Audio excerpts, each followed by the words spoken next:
works. All right. Hey, we got this going now. We had a little troubles getting it started, but we're ready to go rock and roll now.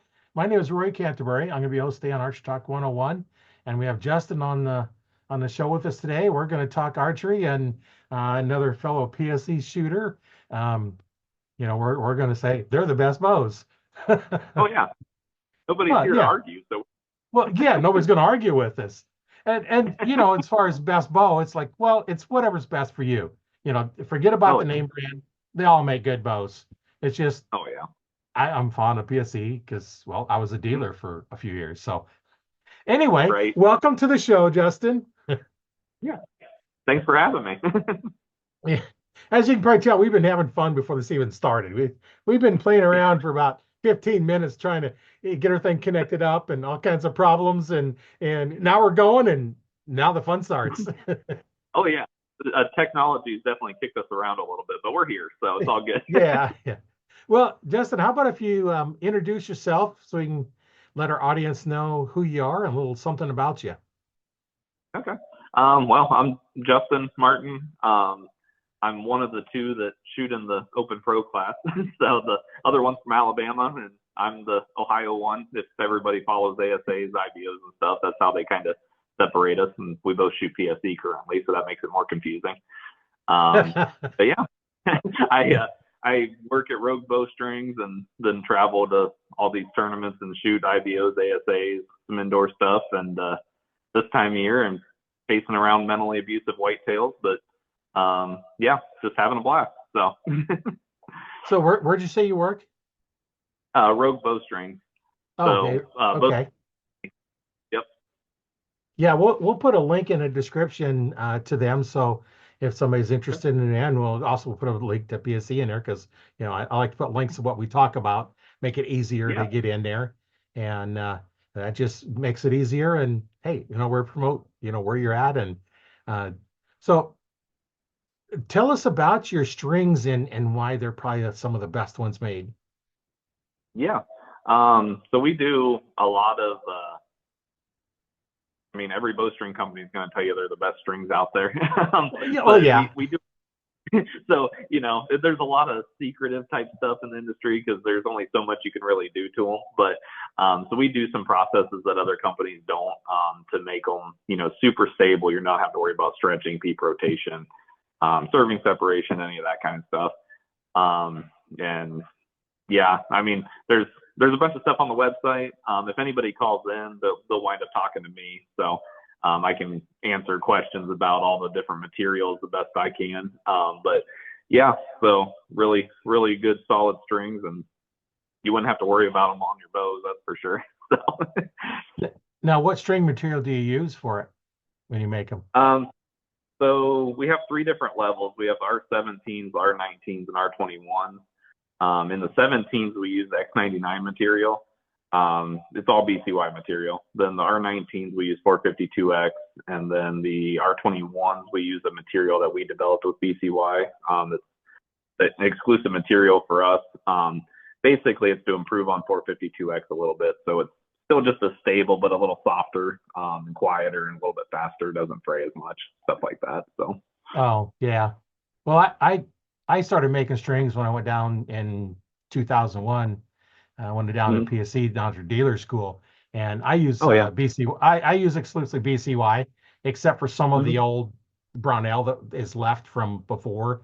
Don't have Right. much of that left, but I use the B500 for the recurves and 8125 for the compounds, and um, I don't have hardly any stretch in my strings when I make them, but if I make a two-color string, I tie the two colors together so it's a continuous loop. Some of Mm-hmm. them will just leave them loose, so you have to stretch them. Well, as I'm making them, I Right. put a lot of pressure on them as I'm making them, so I've stretched everything so they're nice and tight before I even make Yep. mine. And Mm-hmm. that's what I do, so I can say how I do mine. You may do it the Yeah. same, you may do it differently, but that's the process Yep. that you go through. I've Right. actually showed how I make my strings, and I don't Mhm. have all the power equipment. When I put down the PSC, I was watching them make a string, and it's zip, zip, zip, and they put on the thing spun around. It's like, oh man, that was quick. They're doing it in about 10 seconds, what takes me, 3 or 4 minutes. Right. Yeah, especially when you do it every day, it goes a lot faster. But Yeah. I'm I'm way removed from actually building the strings. I've been in an office spot for so long now that it would probably take me forever to build one now. So, Yeah.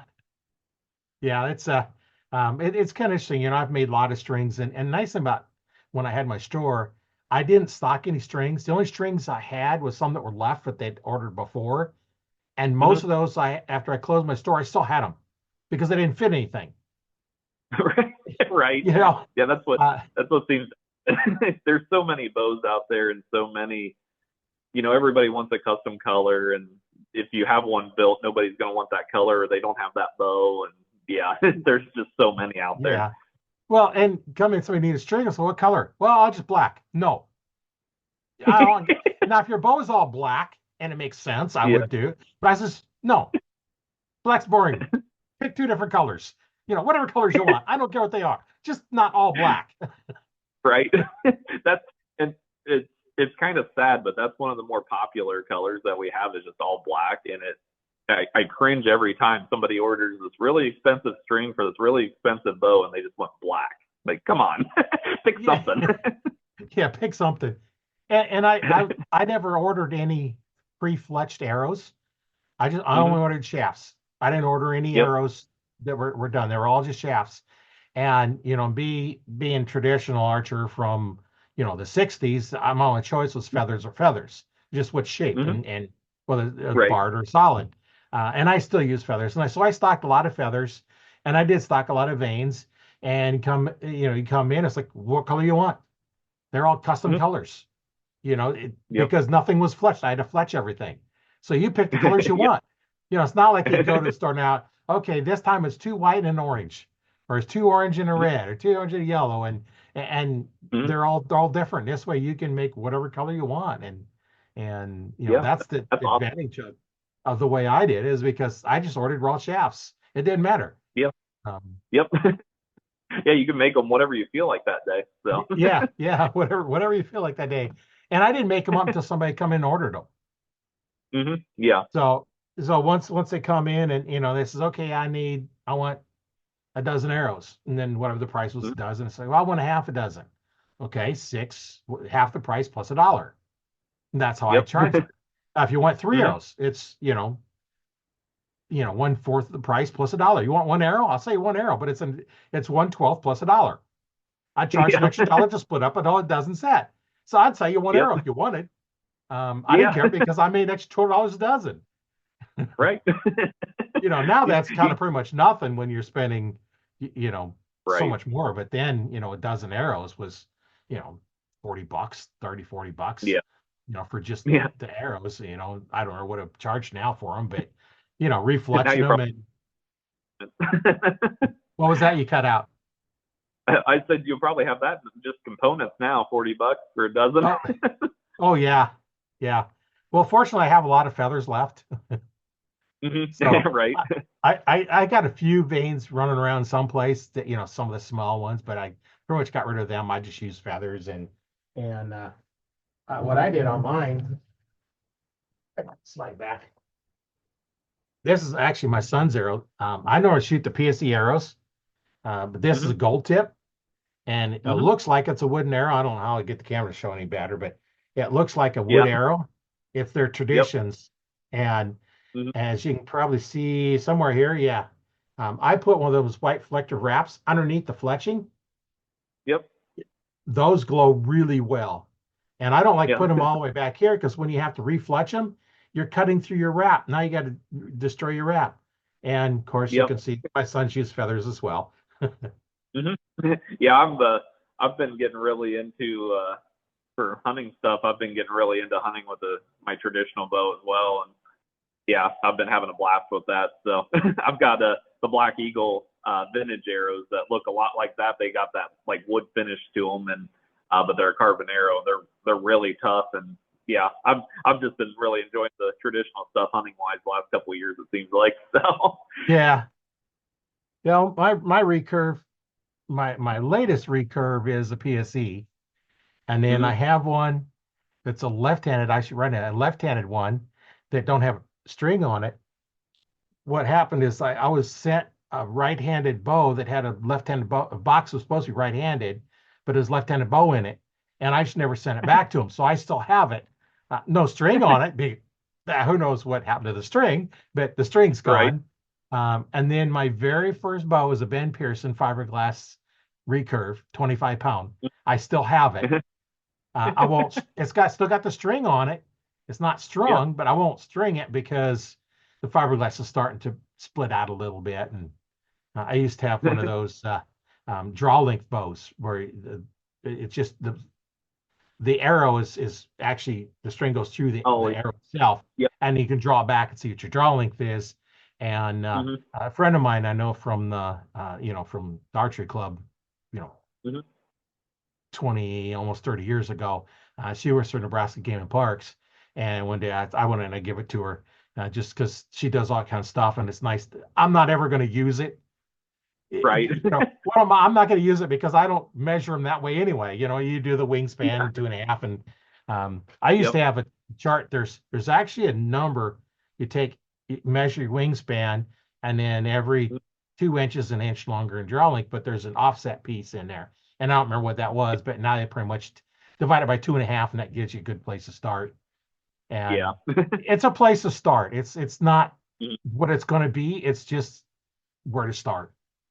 Right. And, somebody that's new coming into a shop, I mean, it's a good starting point, and then they can work with that somebody, whoever's running the shop, they can work with them and they can get them dialed in a lot better at that point. So, but archery shops are great for that. And, Yeah. everybody wants to buy now, but archery shops are a great resource, especially for somebody new to get started. So, Yeah, that's definitely what I always recommend is go to an archery pro shop because you're yep. pretty much guaranteed to get somebody that knows what they're doing. Yeah. Now, if Yeah. you There's, go to some of the other places like Bass Pro, Cabela's, you don't know. yeah. Yeah. Now, fortunately, here in Omaha, when I was working at Bass Pro, there was four of us that had a lot of experience working on bows. And then when Yeah. I left to go to Cabela's before Bass Pro bought them out, um, when I started, I knew more than the archery manager, the lead did. And then one of the guys who used to work at the Bass Pro, he come out there as well. And then we had some real good knowledge there. And one of the guys that used to work with over there is still over there at Bass Pro. So either place there was Mhm. people that knew what was going on. And we'd Yeah. have people come in and it's like, well, I want John to work on my boat. It's like, oh, I can just no, I'll wait for John. You might be waiting 2 hours because he's got a line. And same thing guys come in, it's like, well, there's your guy. Here, this for you. He's coming in for you. And we didn't care. It's like, okay. Yeah, that's the bad thing too. I mean, there's not. I mean, there's a lot of people that know how to work on bows, but there's not a lot of people that know how to work on bows great. You know what I mean? So, Yeah. um, like for some of these shops, I mean, they've got to hire guys and train them, obviously. But somebody as at like a Cabela's or a big box store, and nobody really knows, they're not going to know either. So they're going Yeah. to get a job. So, but most people can figure it out too if they want to. So Yeah. Well, the last time after John and I left out at Cabela's, I went out there one time and I was talking to one guy. He's like, he was working in archery and he originally applied to go a different department. And I said, well, we got an opening in archery. Well, I shot a couple times when I was a kid. Okay, you're in archery. you fit the bill, you're in. Yeah. There was one time I went out there and this guy there's nobody. So they kind of abandoned archery area a lot Mhm. and Yep. nobody in there. And this guy's looking at a crossbow and so I'm not even working there anymore. So I'm selling him this crossbow. It's like already someone finds like, there's a guy ready to buy a crossbow back there. You might as well go back there and sell it to him because I already sold it to him. You just need to run him out the register. They're like, oh well, thanks for helping. So, Well, and when you're bow tech, I was doing a lot of bow tech stuff. I was oh yeah. archery instructor, still an archery instructor. But when you're involved Mhm. in that much in archery, it's like you can't not help them. Right. Yeah. You're going to help them. I don't care. It's like try not to, do too much. But I could get there all day, and it's like next person. Especially if you go out to Cabela's, you're wearing a tan shirt. They're going to assume you work Right. there. Oh yeah. Well, especially if they start asking questions and you're able to answer them and help them out, they're definitely going to think you work there. So Yeah, it's I don't work like I here. have It's like, I have a lot of people because I mean that's what I do at Rogue is basically customer service and stuff, and I'll have people call in and they'll be asking me archery questions that aren't even string related, and I'm you know I'm realizing I know more than what I thought I knew about a lot of different archery topics, like with sights and all kinds of stuff, because I'm helping people tune their bows and all kinds of stuff, and you know, trying to explain some of it over the phone instead of being hands on is a little harder than you think. But yeah, that it is. Well, we're talking about strings here. Let's see, you're in Dover, Ohio, right? yep, that's where Rogue's at. Yeah, Okay. So while we're here, we can do this. I'm going to, if I can find which string, oh, there it is. I'm going to share the screen, and then we can kind of browse through your website and let them take a look at it. perfect. Don't pay any attention to some of those pictures. The ones that look like they're me, they can chase mice away or something. Oh, yeah. Well, what we'll do is, we do have people listening, so they can't visually see. So we'll just Hmm. kind of, describe what's going on and ROGUE bowstrings.com is the name of it. And I'll put a link in the description, make it easier for you to find it and take a look at their strings. And now we look at the home page here. There's a lot of scrolling videos and stuff. Yeah, and some of the stuff I get questions about all the time, and I have to go to the website myself to answer them because I don't remember Oh, where to find some stuff. oh, yeah. Like, and there's some scent armor stuff on there, which I don't think we have any of it in stock right now since we just are in the middle of hunting season. But that's a kind of a local guy to Rogue there, and he makes some really awesome scent products for cover scents and stuff for hunting. So we offer those too. So And free shipping on all orders over 200 for your strings. yep, And there's your yep, different and then levels. yep, our 21s, 19s, and 17s, and we offer all the same in crossbow and compounds. And we also have, which it's not on that page directly yet, but we also offer like traditional Flemish strings and Genesis, like the NAS strings for Genesis bows. We have those on there as well. We have a bunch of colors in stock in those that we can ship out, tomorrow if somebody wanted to place an order online for those. We do those Yeah, a little bit cheaper for them. So yeah, the Genesis strings are pretty much all about the same. Not a lot yeah, of variation in them like there is some of the other bows. right. So you can pick your colors. Got a nice little color chart.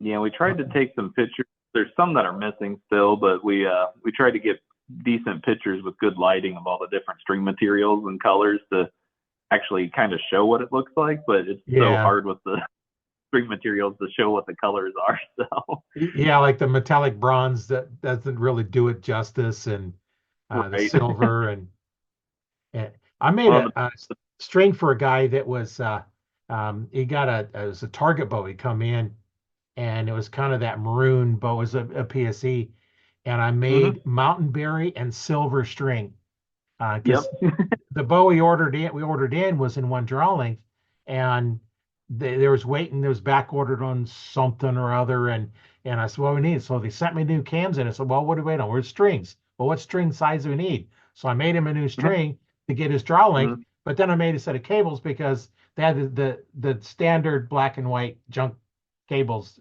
that yep. PSE made. So I made him a mountain berry and silver string to go along with it. There's yeah, here for those who are seeing it. Here's the mountain berry, and then the silver makes a really cool looking string. And Yeah. The he mountain was berry matches that color PSC that you're talking about really well.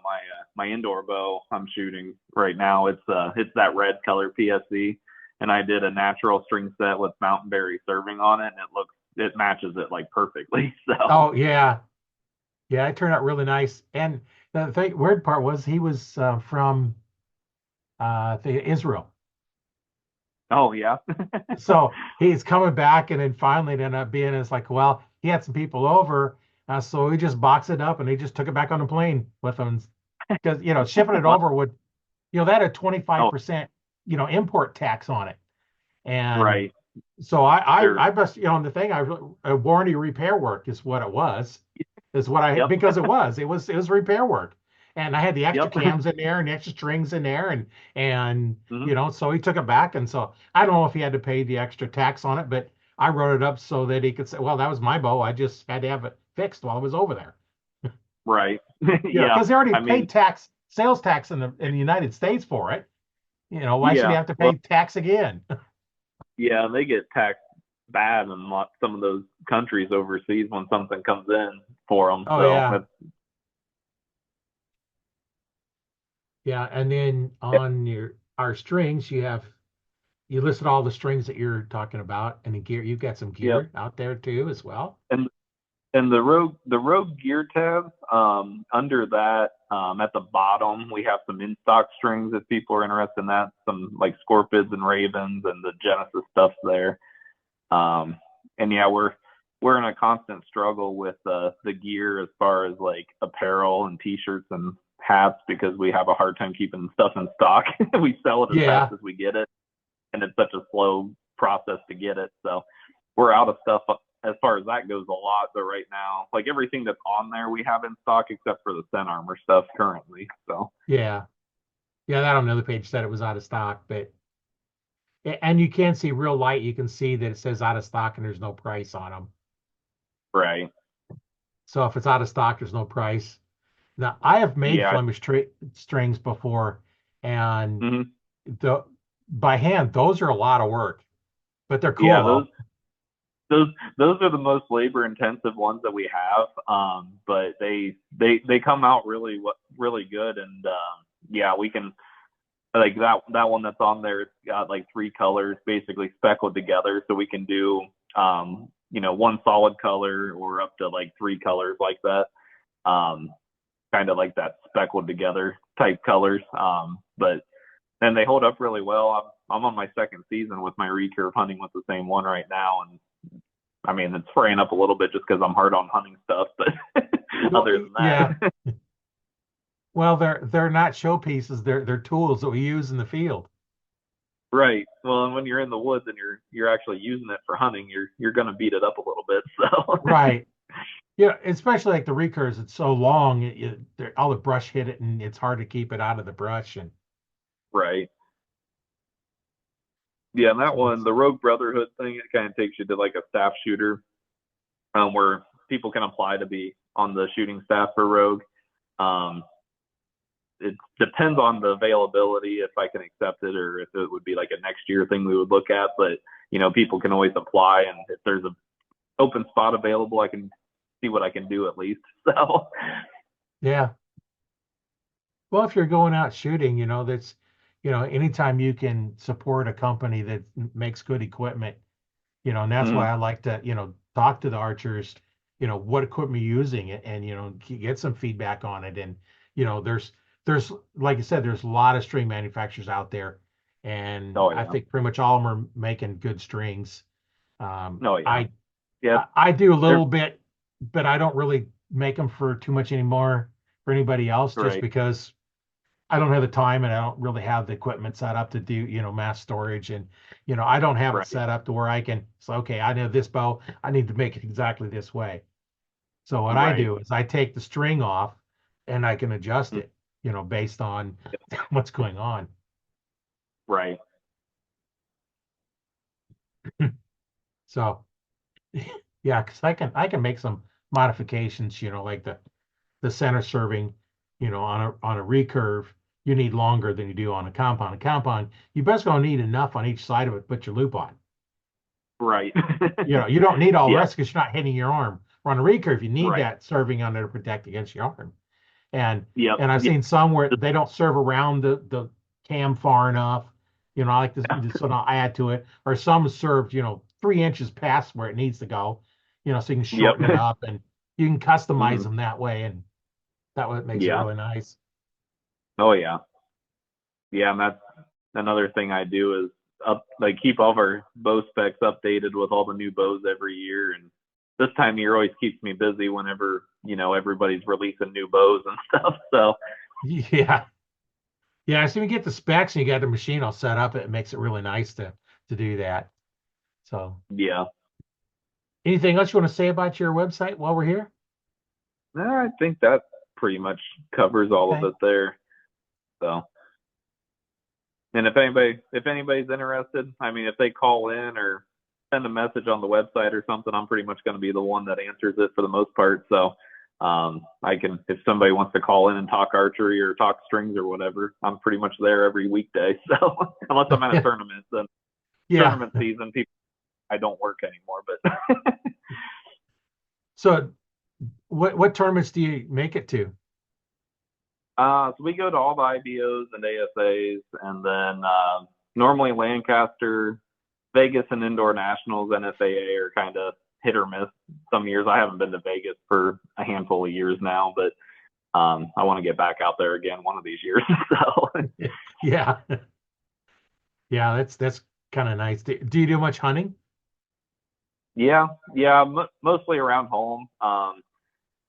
Want to get back out west again, but gotta get drawn tags for that. So, Oh, but yeah, mostly chasing whitetails around home here, and yeah, I've been pretty much every weekend or when I'm not at work, I'm out in the woods this time of year, just trying to chase the deer around and hopefully get lucky at some point. yeah. Well, what got you started in archery? Um, to to be honest, I don't really know. I've joked for a long time. My grandpa used to shoot. I think actually at this club here, he used to shoot trap, and he did some tournaments with trap shooting. And my dad's always loved shooting rifles long range, and he's always like into reloading, like we are with building arrows with like grains and everything. And somehow I turned into the bow guy. So, but no, there's a picture. I still have the bow, but from like I think I might have been like 4 or 5 years old. I got my first bow, a little red fiberglass bow, like you were kind of talking about earlier with your first bow, but it was just like a little 10-pound bow. It would bounce off the targets when I shot it. I still have it, but I don't know, something about a bow. I loved it from the start. And yeah, I always was drawn. Like we would watch the old Monster Bucks videos and stuff, and every time somebody was bow hunting, I got way more excited about it, just seeing the arrows fly and everything. And I was just always drawn to it for some reason. And then whenever I discovered there was tournaments and stuff for it too, and I was just really off and hooked. So Yeah, tell us about probably one of your most memorable hunts you've been on. uh, oh boy, I haven't been on like a lot of hunting trips at least. There was a few years ago. Well, I always wanted to go on an antelope hunt. Pronghorn out west. Something about them, they look like they should be an exotic species, but they're actually in our country, so that always drew me to them. But when we went out west with me and my dad and grandpa, we all went out there, and that was a dream of mine for a long time. That was 2020. We got to go out there, and we all got our pronghorns. I did mine with a bow, and they did theirs with a rifle. But yeah, that was really memorable. And there's so many hunts that I could sit here for hours and tell you hunting stories. But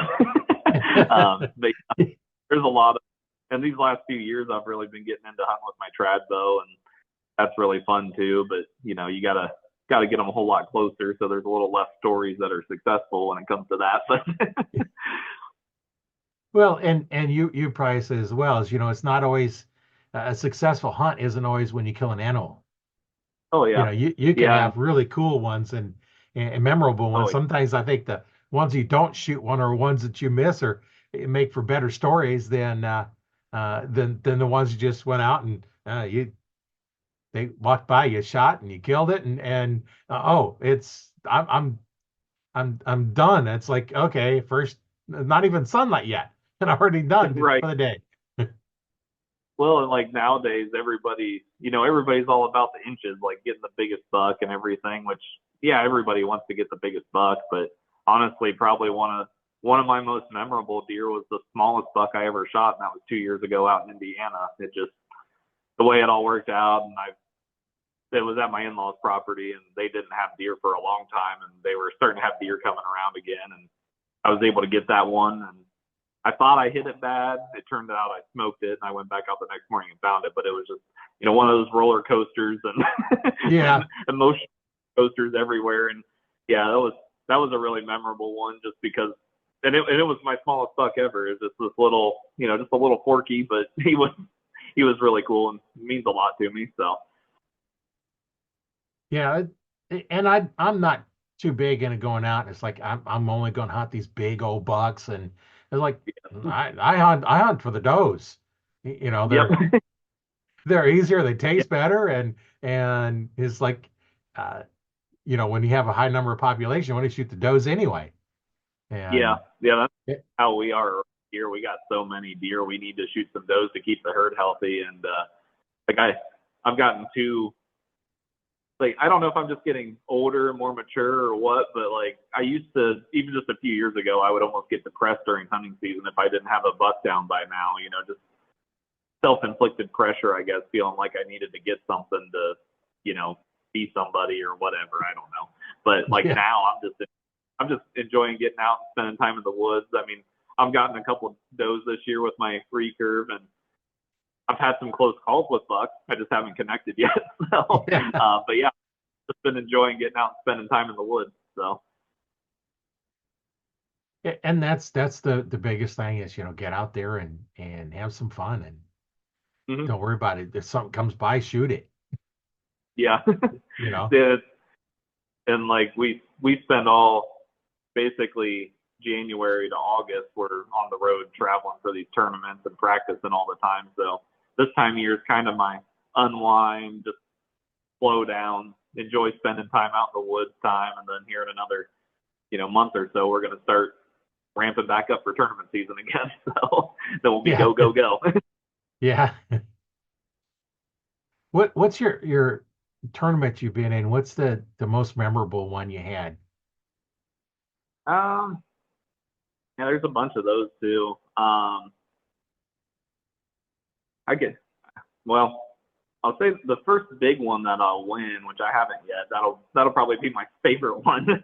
um, I've had a few podiums at some of the bigger tournaments, I guess, like OPA. I got third one year. I kind of choked in the shoot off at that one. I led the whole weekend, but that's a different story. Um, and I've been second and third at the second leg of the IBO Triple Crown a couple times. Um, those are probably some of my better finishes at tournaments just because they're bigger podiums. And I've won some of the early season IBOs and stuff like that. But um, a lot of sixth place finishes, which isn't good if you follow tournament archery because you're the first guy out of the shoot off. But that's where I always seem to find myself. So, but we're working on that. So Well, it's just a matter of, are you did you do the best you can? Did you mess it up, because you did something you knew you shouldn't do, or you do your yep. best, and well, Mm-hmm. if somebody's better, they're better. It's like, well, then you look, it's like, okay, why did they beat me? It's like, what do I Mm-hmm. need to improve on? What area do I need to Yep. fix? Yep. Well, that's in our class.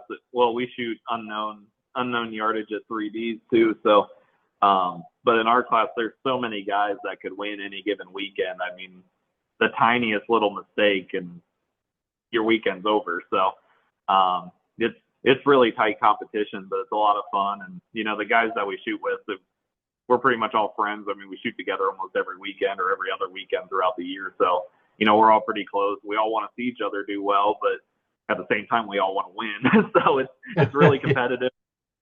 It's tough, but it's a lot of fun. So Well, it keeps you improving. You're shooting with somebody where you always win, then it's what's the Mhm. challenge? And there's Yeah. no challenge there. I know I was at a competition one time. It wasn't archery, but I was the only one in my division. There was one girl in the same division, so we combined them. Hmm. It's like it was Yep. it was skating. So it did. There's no advantage to being guy or lady in it because it was all what we was doing, and Right. I ended up winning that one. But still, it's like I'd rather come in second place than Hmm. first place. If you're the only one in there, you're first in your last place. Right. You come in Yep. last place. Yeah. Yeah. Yeah, I got last, but I won at the same time. yeah. So there's times when it makes sense to combine stuff together Yeah. and other things it doesn't, and you don't Hmm. some sports you don't want to have the guys and ladies together because there's a discrepancy. It's not Right. fair. And other Hmm. other events, it really doesn't matter. Shooting a bow, um, Hmm. you can. It doesn't really matter. Uh, Yeah.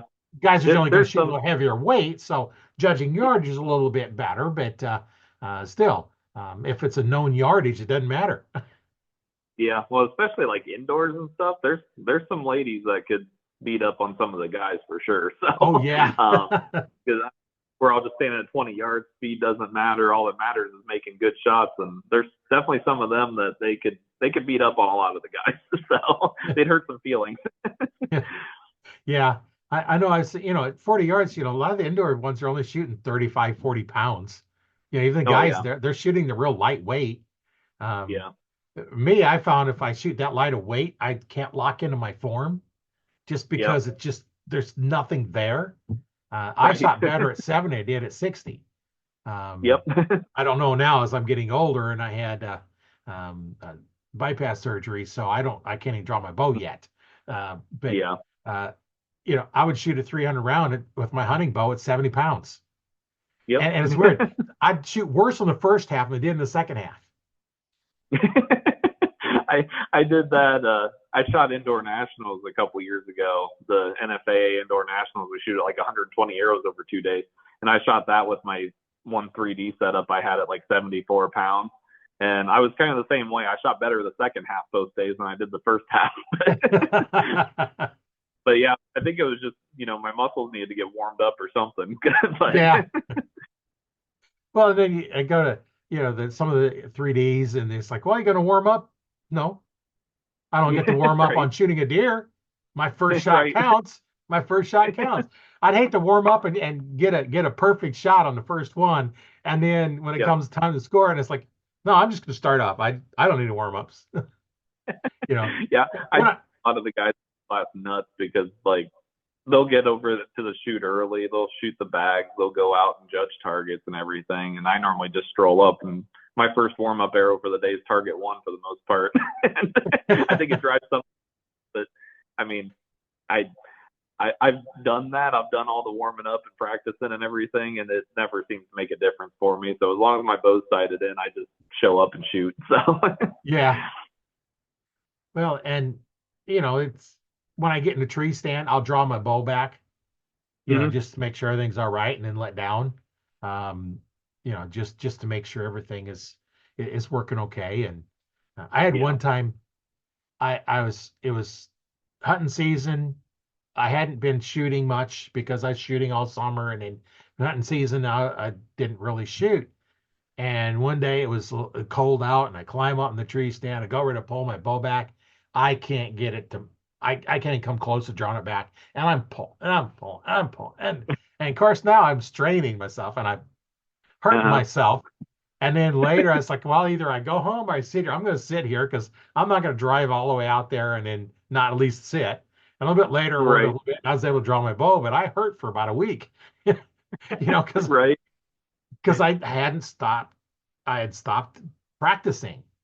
Yep. I had one bow, and I've got a PSE Carrera Hmm. uh, 2001, and Yep. I it does not shoot broadheads like it does field tips. I use muzzies. It does not Yep. shoot them the same. Yep. Not even close. But I don't care Yeah. because I have all my broadheads. I can hit X's with my broadheads. I have my sights set up for the broadheads. If I shoot a Hmm. field tip out of there, it's not going to hit where I'm aiming, but I don't care.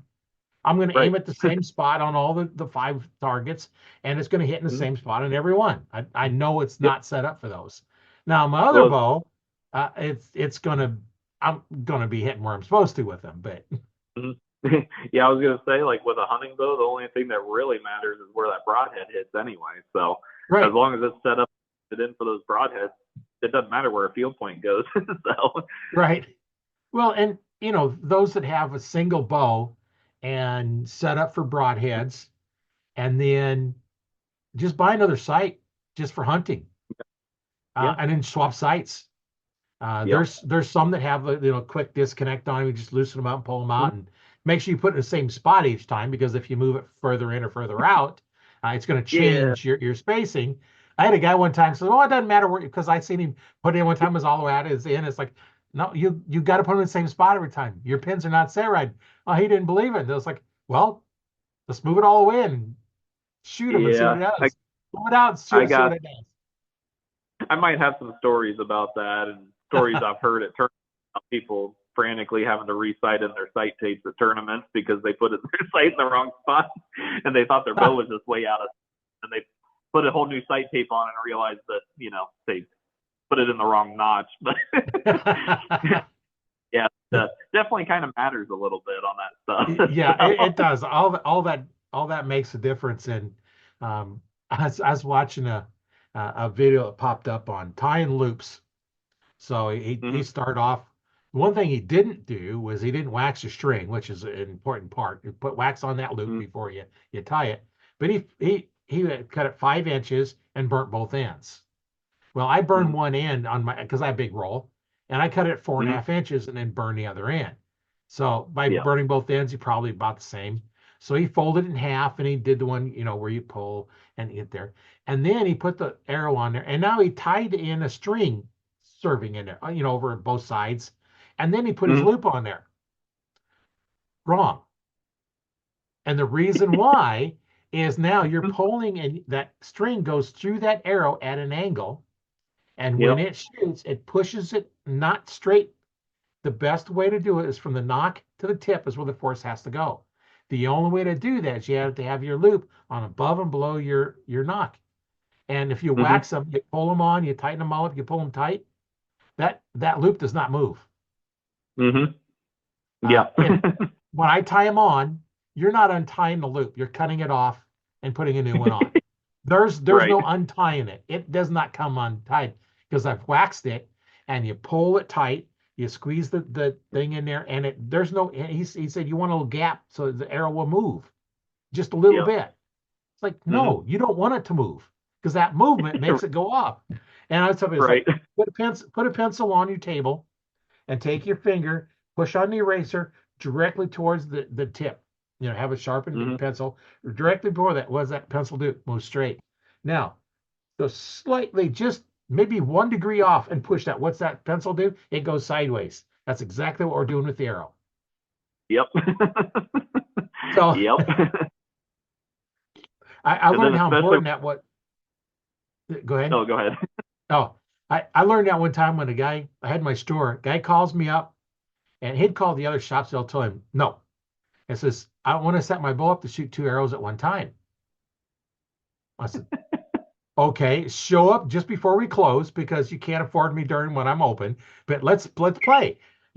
So he showed up and it wasn't the new center shot design riser bow, it was an older style. So he used the stick on Mhm. rest. So we put the Yep. stick on rest on there and he wanted to use a release. So we tried tying it, because you have to put a knock point on for the second arrow because Yep. it won't stay otherwise. So we tried tying it up, above the one and then below the second one, in between them. And we found the only way to get a consistent grouping was the top arrow, the knot has to be above that. And then you have your knot point, and then you have the knot below it. So it pulls straight between, send both arrows straight. We Mhm. we were able to get the grouping between those arrows. We played around with the fletching alignment as well. Um, Mhm. we had no less than an eighth of an inch a gap variation between shots. So we'd shoot a group, measure the distance, shoot another group, and it was no more than an eighth of an inch variation between them. And that's shooting two arrows. Yeah. And that proved why you don't want to have that extra loop underneath it, because now you're not Right. pushing it straight. Well, the real question is, what was he wanting to shoot two arrows with consistently? Well, he was a motivational speaker, Oh, and he okay. wanted to get the kids. He wanted to get the kids' attention. Stick to like two balloons up and shoot and pop both balloons, and just something to get their attention so they'll pay attention to him. It's one of Yeah. those. It's like, oh, cool. That's cool. Shooting a bow. Oh, you shot two Yeah. arrows. I was gonna say, was he planning on going on an elk hunt where he really wanted to poke holes in that elk and get it to bleed, or what was it? Yeah, as far as a practical reason, other than a demonstration, putting Mhm. on something like that, shooting two arrows had no real value other than the showmanship of it. And so Yeah. that was kind of neat. We probably spent, geez, probably an hour and a half, Hmm. after we closed, because we weren't interrupted or nothing. Did you have them tuned and everything for Yeah. No, part of it was like figuring, okay, there for a while was trying to say, okay, get them in the same spot and then further apart and all kinds of stuff. We finally got the fletching and everything else lined up. So we got that him? Hmm. consistent one. We finally got the bows and arrows all tuned together and it worked just fine. And, and doing that, it really slowed the bow down Oh yeah. because you're shooting twice the weight of arrow. Right. And they weren't really light arrows either. So, they're probably 400 grains. So now you're shooting if they're 400 apiece, or an 800 grain arrow. Yeah, so it does not go very fast. And it wasn't a fast bow to start with. Right. Well, I bet the bow was really quiet. Yeah, yeah, it was. There was quite a bit of weight in there. Right. Uh,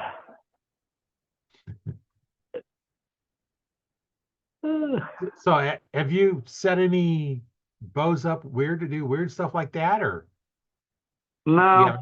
pretty much. I I mean, I don't really care for setting up my own bows that much anyway. I just do it out of necessity. So Oh, I pretty much set up my stuff for, get a bow set up for ASA, IBO, and indoors, and then do the same thing for my wife. And we both have a hunting bow, and that's about the extent of my bow setting up. So yeah, I know there's a few people out there that they won't set their own bows up.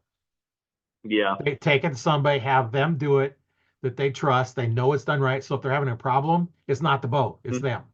You Right. know, if you set up your own bow, then it's like, did I do this right? Did I do that right? And what's the problem? You're thinking, okay, did I do everything right on the bow? And then you Yep. get it's like, okay, is my form right and everything else? And there's a lot.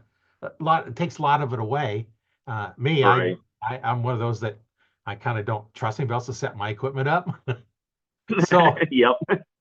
and I've been doing it for so long that a lot of the like when PSC had the Nova bows, um, Hmm.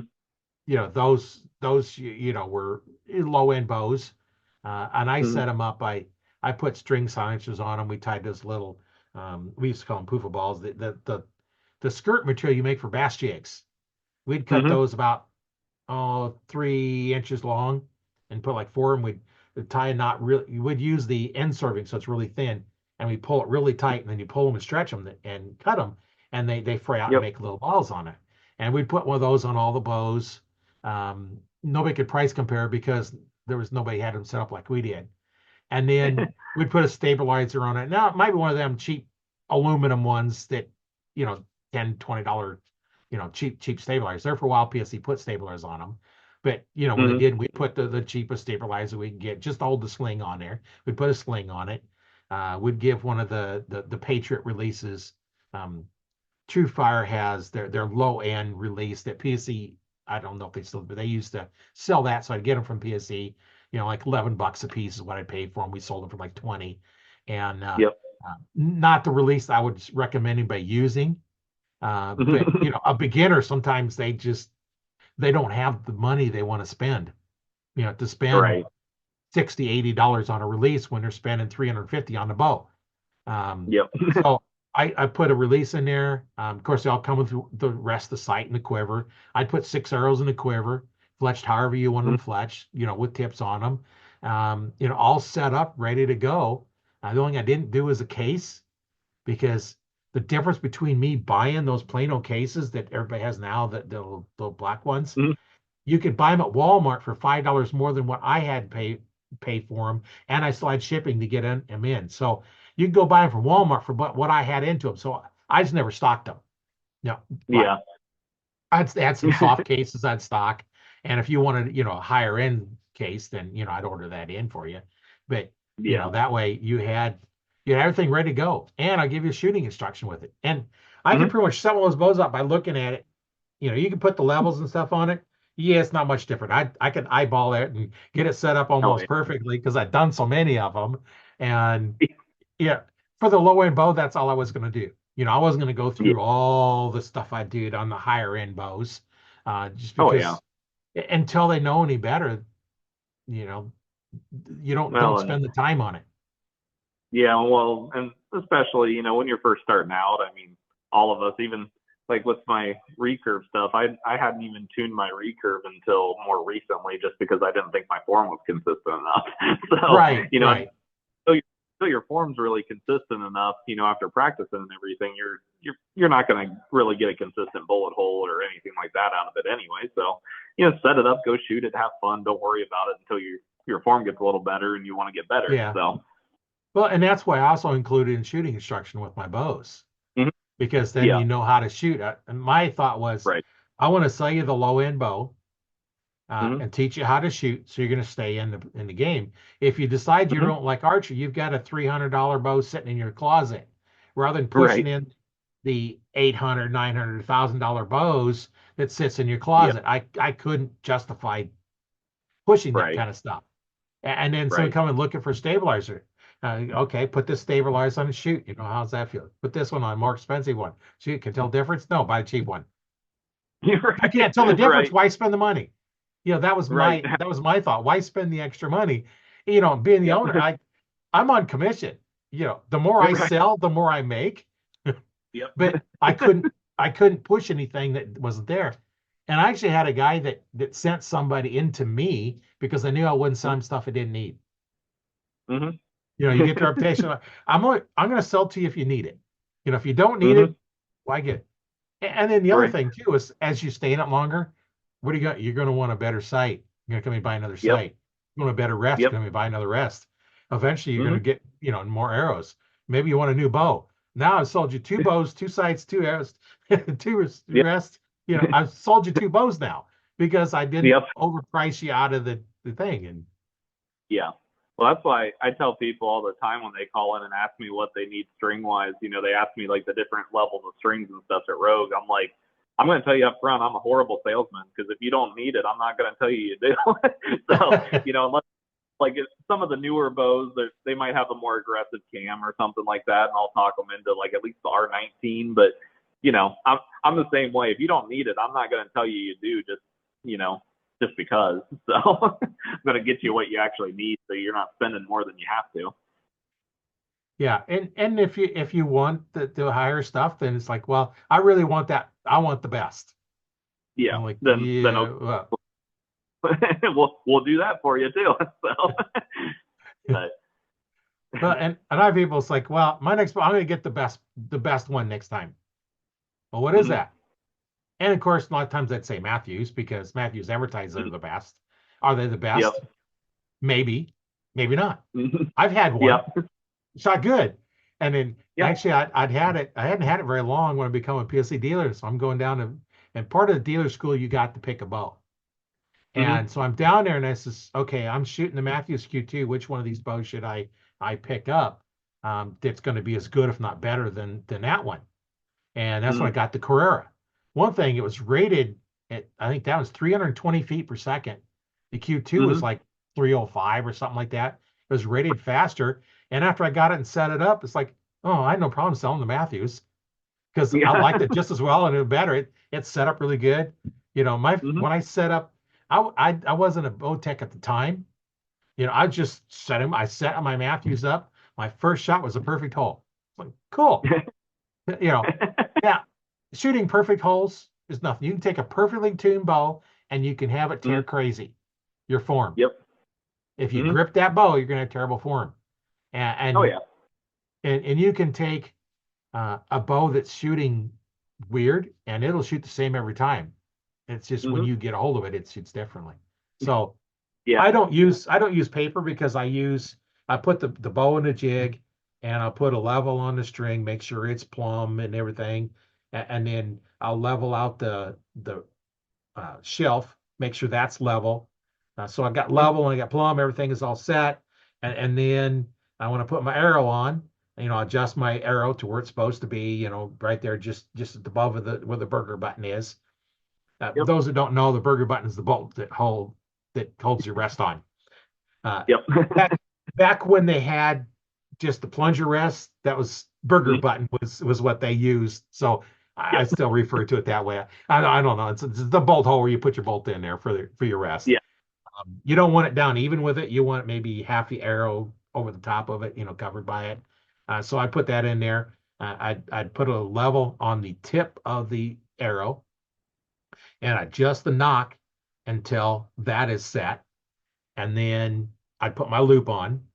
And then I have a laser that you take your sight off, you bolt on where the laser is, and you shine it back on the string. You get it adjust the center string, and you adjust it out to where the tip is. You adjust your center shot until that laser hits the tip of the arrow. You put a point in it, and now then Mhm. you perfectly center shot, you're perfectly level, and you do that with good form, perfect hole every time. Mhm. If you're Yep. not, it could be because your arrows are underspined. Hmm. Yeah. That's what you use paper for. It's like, okay, shoot it at 5 feet, 10 feet, Mhm. 10 yards, 15 yards. By the time it gets to 20 yards, you should be doing a perfect hole no matter what you're doing. Yeah. It's going to stabilize. But you As long see as at you those got plenty. different distances, if your arrow is you know, fishtailing, it's going to tell you tears to right, tears left, or tears up, tears Mhm. down. All that's because it's underspined arrow. Right. Yeah. And that's yeah. I mean, I was like, I people,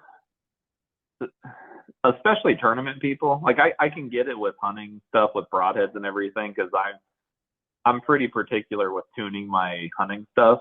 But my tournament stuff, I'll set it up to where it shoots the best. And there's a lot of people that would rather spend a lot of time on tuning their bow and hype super tuning their bow, bear shaft tuning their target bows and everything. And really, I don't. I've never shot a bear shaft in my life. So, but you know, if people would take some of the time that they spend on tuning their bow and actually work on getting their form a little bit better and good shot, consistent shot execution, their scores would skyrocket compared to what they're going to gain from tuning it. So, Oh, um, yeah. one of the bows I actually shot some of my best couple years with tournaments at. Up until this year. We don't have that problem now with PSC. We can actually tune our bows. But one of the bows I had shot best, I had when I would shoot it through paper, and it would be about an inch and a half high left tear, and that was the best I get out of it. But it grouped and it shot really well. So um, don't really care what it did at that point. so, Right. but yeah, I mean, with the PSCs we can tune them, but also group tune them and make move stuff around to where it actually shoots the best and where it fits you the best and actually groups and scores the best for you. So it's a little more important than what it does through paper. Right. And I haven't shot through paper in, oh, geez, it's probably been 3 or 4 decades since I shot through paper. Just Right. because why? It doesn't tell me anything because I've got the Yep. spine correct on it. Mm-hmm. Actually, if you go over spined, you're better than going under spined. Mm-hmm. I had one my first PSE bow. I was shooting 25 12s and at 70 pounds and my draw length, this chart said that was way over spined, Mm-hmm. way over spined. It shot perfectly every time. Now that was Mm-hmm. back when they had the rest.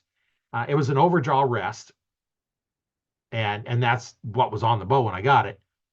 But Yep. it had the two little prongs, And in order to adjust the inside prong, you had to take the screw out, take the outside prong off, go inside, adjust the screw for that one, and put it back on. So when I sold it to guys, says, do not change arrows. Shoot 25 12s unless you're going to change the rest because Yep. it's set up to shoot those arrows perfectly every time. Shoot them with feathers, shoot this setup. If you change arrows, you might as well buy a new rest because you're not going to get them set up for anything else than a 25 diameter shaft. That's funny. Because you're going to spend an hour setting that rest up.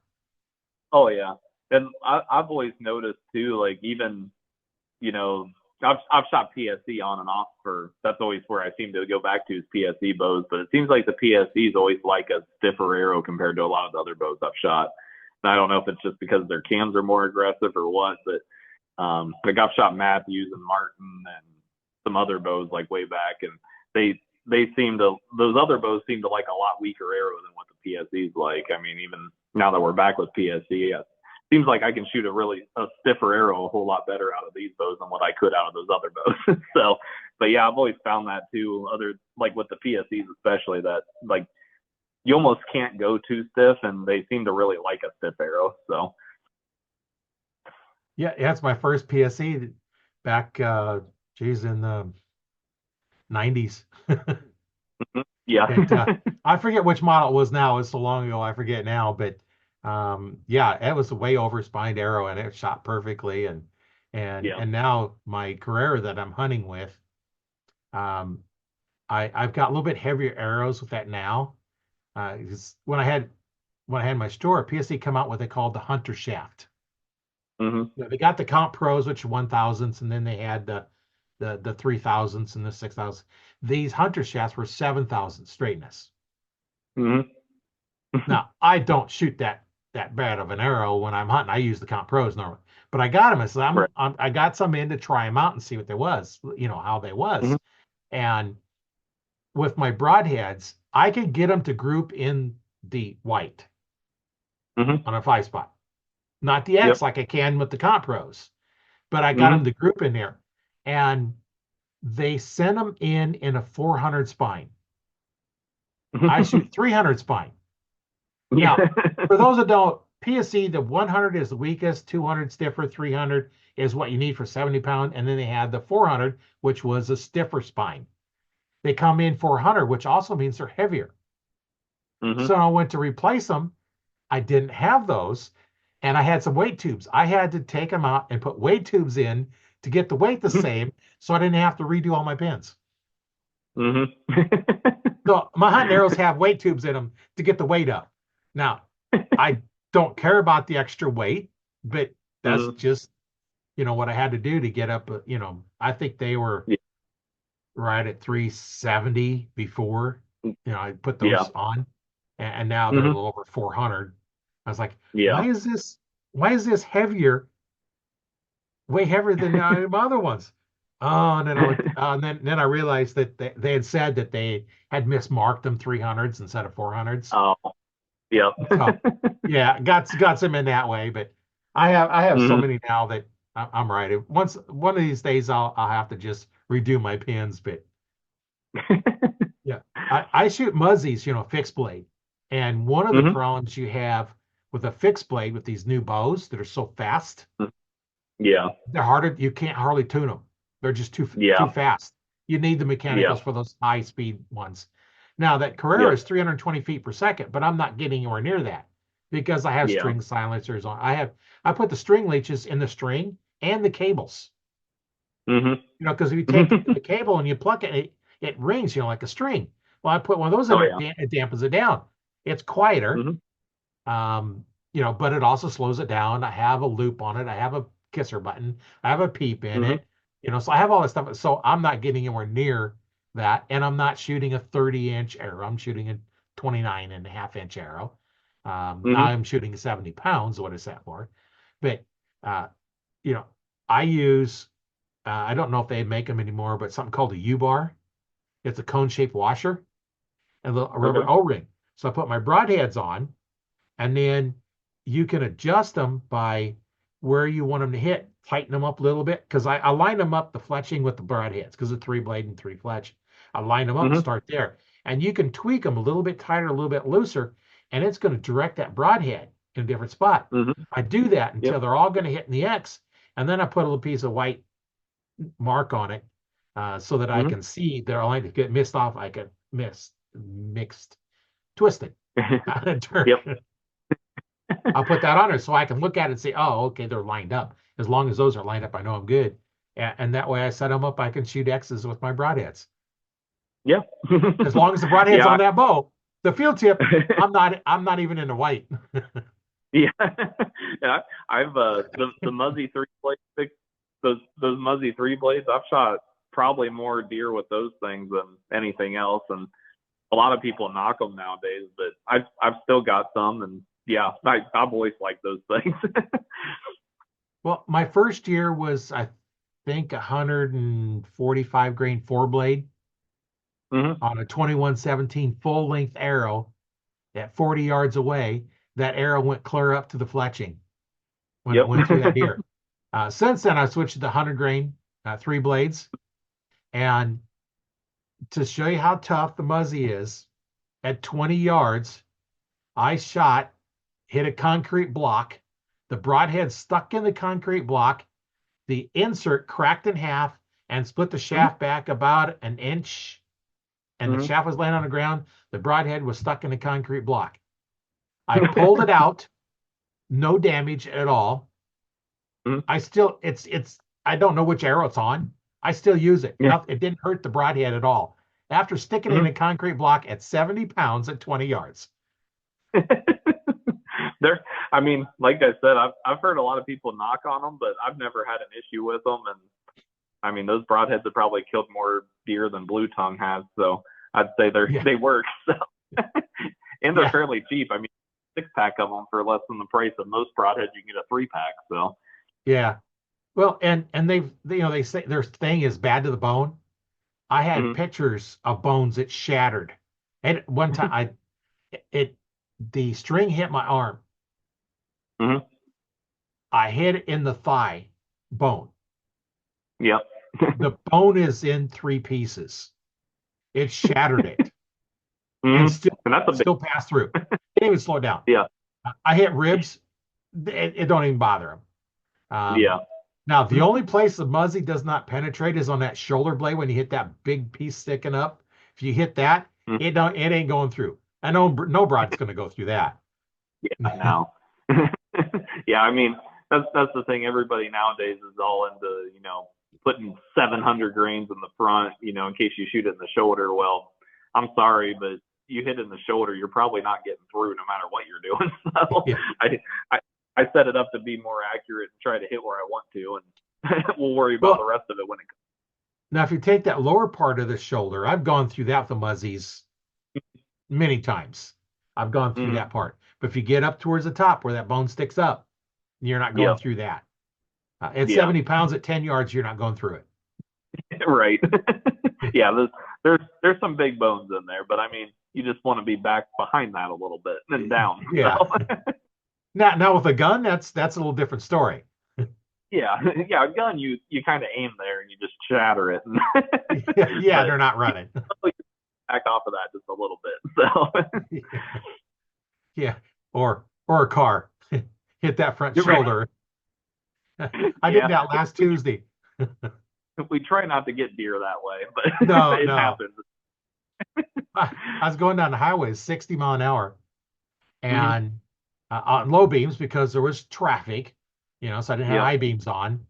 And I did not see that deer on the side. And I normally look, and it was when I played back the camera, I could see it Hmm. was on the side, and it Hmm. started running as fast as it could across. And by the time it got there, it's just like trot trot, and it was in my lane, and I Yep. hit it 60 mile an hour, Mm.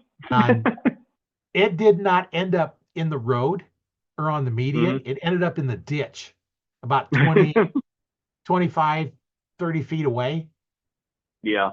in the ditch, shattered that front leg, sliced a Hmm. big old piece out of the neck. It just sliced the neck open.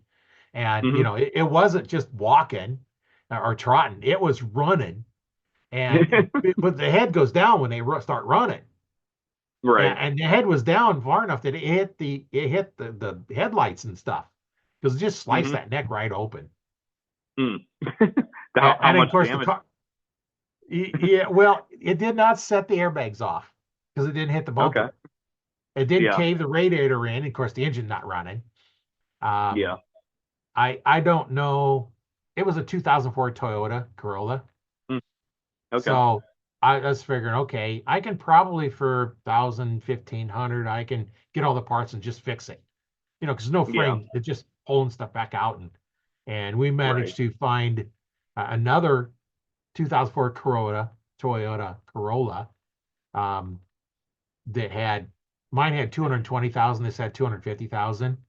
It had Hmm. power locks on it. It has a sunroof, and the body's beat up worse than mine, except for the front where the deer hit it. Um, Right. a lot more dings and stuff. Runs pretty good, except I think there's a starter problem because sometimes it won't, the starter won't kick in. But Hmm. I have a good starter in the other one because it is still, the car is still turn over. It'll turn over, and as soon as it fires, it dies because the radiator just caved into the engine. So I know the starter's Yeah. still good. So I'll pull that back out, swap the starter out, swap Yeah. other things that are bad in it out, and Yeah. I'll make a good one. I just wish they's the same color so I could just swap fenders and stuff. Yeah. Now, where do you live?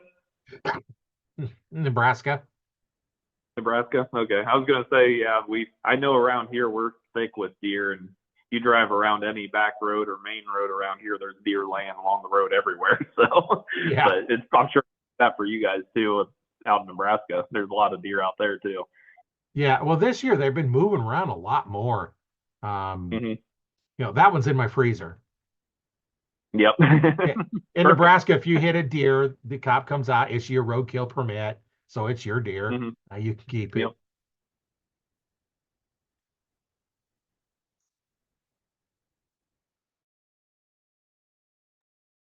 I had to hit mute. So it's like cough. Oh, you're good.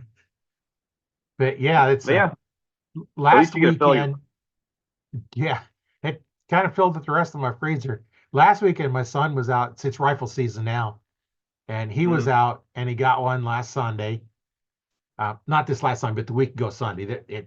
Our 9 days ended this yesterday.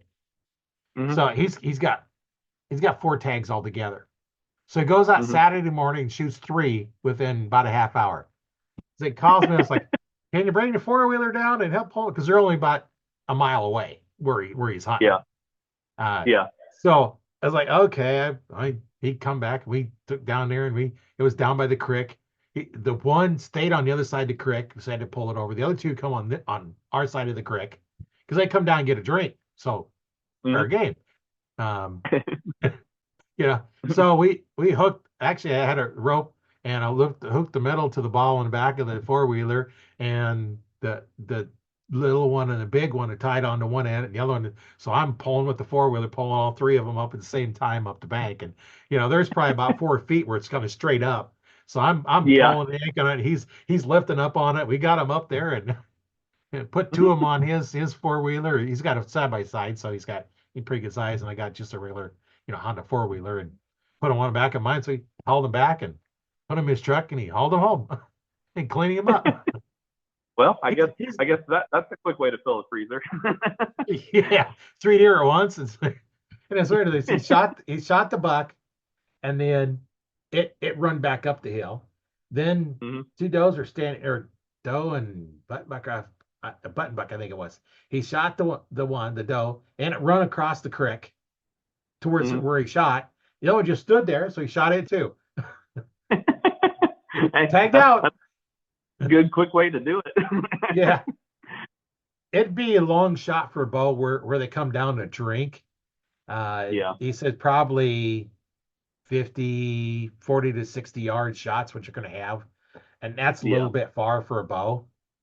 Mhm. Um, Especially, things how now I don't see my pins very well. Right. They're all blurry. Right. I'd have to start shooting left-handed, and I'm not going to switch left-handed. Hey, you said you have a left hand. So. Yeah, well, it's a 25-pound recurve. That's okay. You just got to get them closer. Yeah, well, in Nebraska, that's you can't do that. I think it's got to uh, be 40 pounds out of before 28-inch draw length. So yeah, I can't get it 40 pounds at 28. yeah, yeah. We got to get to in Ohio. It's the same way here. We got to get to 40 pounds to legally hunt with it. So Yeah. Well, it's not a good idea to have too light a weight. Um, yeah, although I could get a crossbow and shoot. Here in hmm Nebraska, a crossbow is considered archery equipment. It didn't yeah. used to be, but now it is. I think are anymore. I like when I was younger. I think Ohio and Wyoming were the only ones that allowed crossbows in archery season, and now it seems like almost everybody does. So Yeah. Well, Nebraska used to be if you could not, draw and hold a traditional bow or a compound bow, then mhm. crossbows were valid during archery season. And I think they finally figured out that you don't really have much of an advantage. Yeah, So yeah, they moved it. It's valid anytime. yeah, And you get one shot, they're louder, so you're not likely going to get a second shot. yeah. And it Well, takes too long to cock them. yeah, right. Yeah, they're a lot louder. But around here, I've noticed just since the technology and crossbows have went up, it seems like a lot of there's a lot less hunters out during gun season. So I think a lot of the gun hunter guys have switched over to crossbows more so than anything. Um, there's still a lot of guys that have switched to crossbows too, just because they don't have time to practice or whatever. But Right. it's the gun harvest has kind of come down and the archery harvest has come up because of the crossbows, it seems like. So I guess guys are just filling their tags a little earlier with a crossbow instead of a gun, it seems like around here. So Well, and they shoot just like a rifle. yeah, You got multiple crosshairs in them, but you're not going to be yeah, able to shoot that 100, 200 yard shot at the yeah, deer. yeah, But if you have a lot of forest area, are you really going to get a 200-yard shot? right. Yeah, I mean, where I hunt, the farthest shot I've ever taken at a deer is 40. And even like gun season in the woods where I hunt, I can maybe get a shot out to like 50, 60 in the right spot. And that's not, even with a gun, that's not even easy to find an opening that big. So it's Yeah. pretty thick. But Yeah, both the properties that we have, there's not a lot of forested area. The mm, forested area with the one property where you shot the deer is separated by the creek, and there's really no mm-hmm. trees on the one side. And they come down to the creek and drink, and they walk through the cornfields and stuff. Um, but once they come down to drink, then they're on the right of way. Yeah, yep, And you have a good backstop. So you're not shooting into the trees. right. Well, that always helps. Yeah, yeah. Lots of, And the other one, there's just a fence line with trees on the fence line, and they run down that fence line, and that's where he shot the one, was running right down that fence line where we have our ladder stand up. yep. Yeah, that's perfect. Well, we've been chatting for a while here now, haven't we? I was gonna say I don't even know. I don't have a clock or anything that I can see, so I don't even Oh, know how long we've been. well, we got a little bit But of a late start, with all the technology problems and yeah. well, you know, you get it. Well, I know me. I'm a little technologically declined. I'm not very smart when it comes to all this tech stuff, as you probably noticed when I was trying to figure out this getting this set up. Yeah, one of the things, we talked about form, shooting form and stuff like that. And I just want to let our listeners and those watching, join the Arch Talk 101 Facebook group and take yourself a video of you shooting, upload it and say, hey, take a look at my form, give you pointers. And we do that a lot. If you upload a video, I'm going to take a look at it and give you pointers. And we had one lady upload, she's shooting recurves, and she showed her pattern. It was all over the place.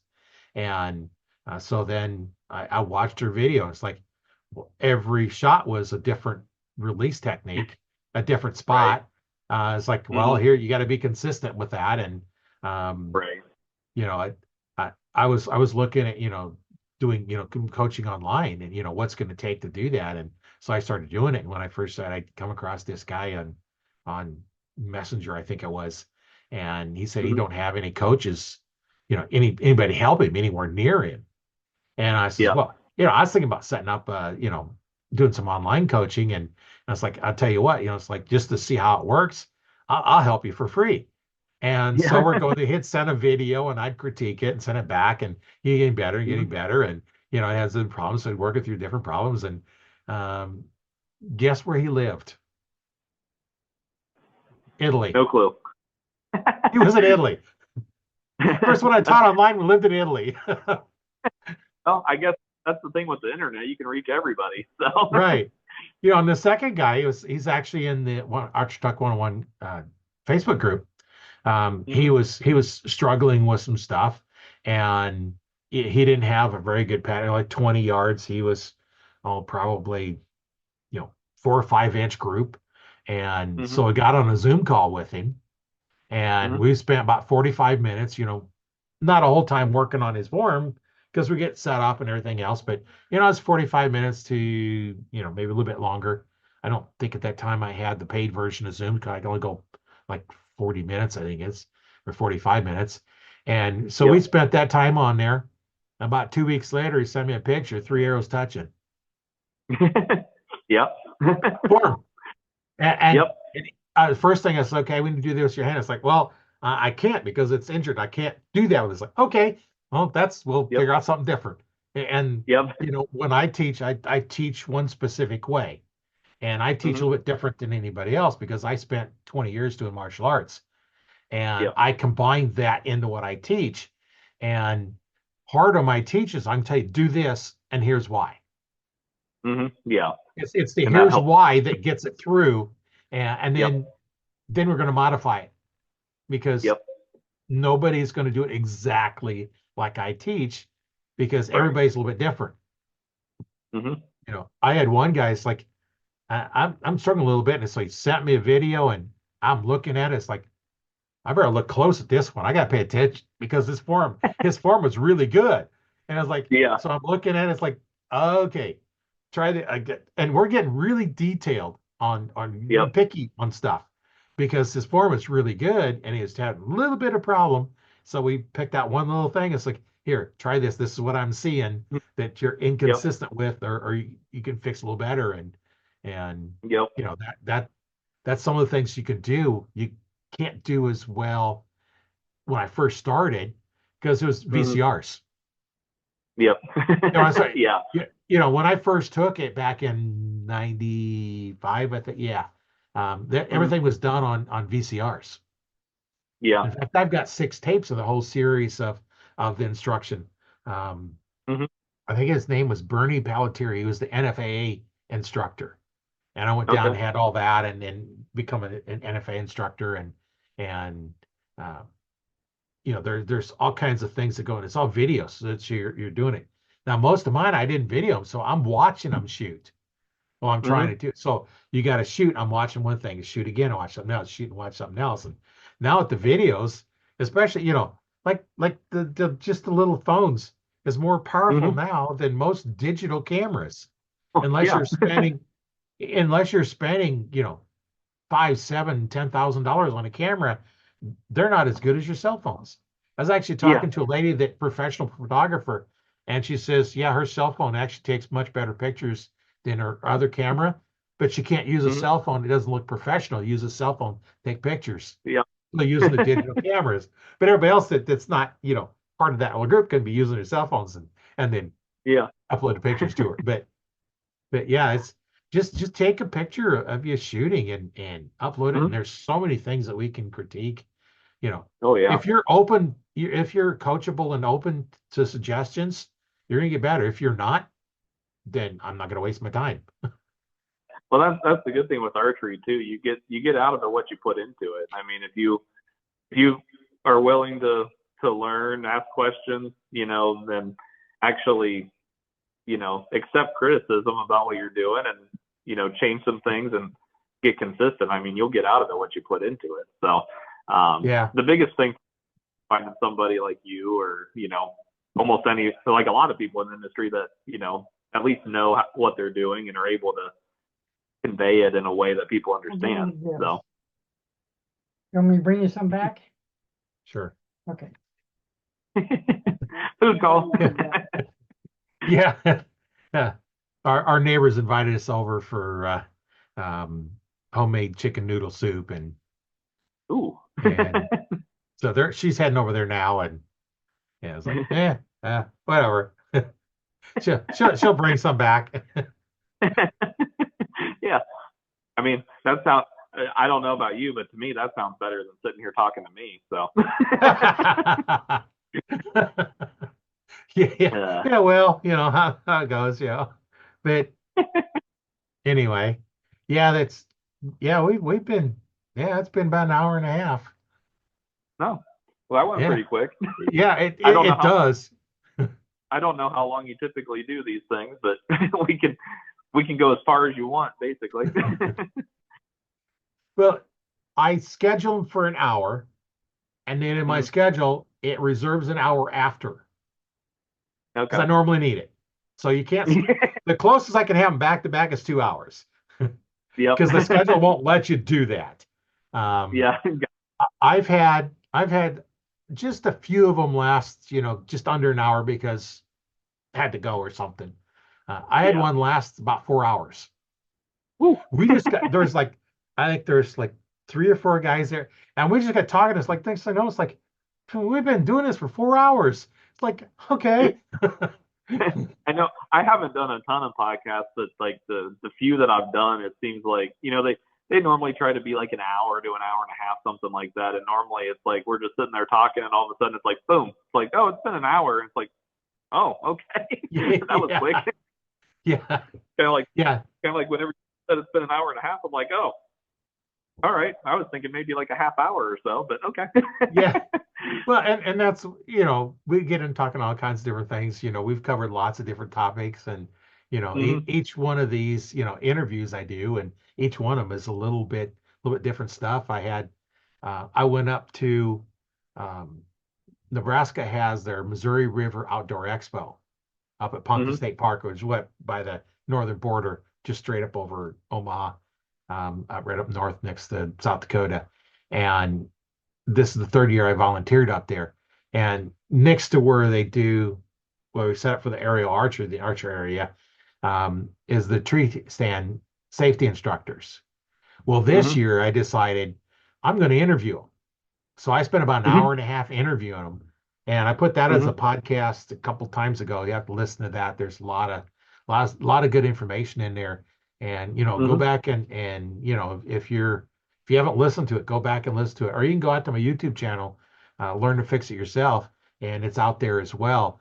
A lot of good information. One of the things that we talk about was it 85 or 86% of the hunting accidents are tree stand related. Yeah. And 80% of those are homemade tree stands. Yeah. So if you want a real high percentage of getting hurt, hunt out of a homemade tree stand. That sounds about right. and those of us that get up into trees, wearing our safety harness, you got to make sure you're wearing a safety harness, but you also want one of those lineman's lines or lifelines in the tree, but also around your waist. A lot of the new harnesses now have that little loop you can stick down to relieve pressure. And just get one of those lines. They're fairly, I think you can get at Cabela's, I think it's 3 packs, like $100 and some for 3 of them. Put one around your waist, relieve the pressure, because it only takes just a few minutes of cutting circulation of your legs for it become toxic. And then when you release the pressure, all that toxicity comes through and you can have a heart attack. Yeah. Well, and like, and that, and even just, you want to be connected all the way from the ground up, because most too are coming from as you're climbing or coming back down. So yeah, getting in and out of the tree stand is we're gonna have a problem. They told a story of a guy, went over this in the thing, but he was up in his ladder stand Mhm. Two bucks come in fighting, knocked the ladder stand out. He couldn't get down on a ladder stand because the bucks knocked it down. So fortunately, Yeah. he had somebody close to come help set it back up. But Yeah. you don't think about two bucks Yeah. trying to No, get fighting at the base of your tree and knocking it out. that's You the know, first time I've heard of. yeah, and and then we went over a little bit of a technique.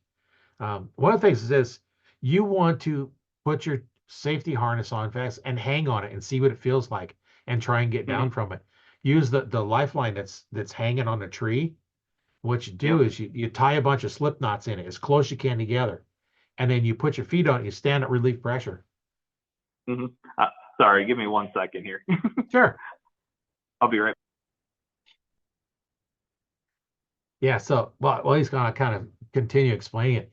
So you have multiple knots in there, and then you stand on the top one, relieve pressure, and you can take your Persix knot and slide it down, and then go down and then hang on that, and then use the next knot. Well, when you put a pressure on it, it's gonna undo the top knot, and you can work your way down 6 inches at a time.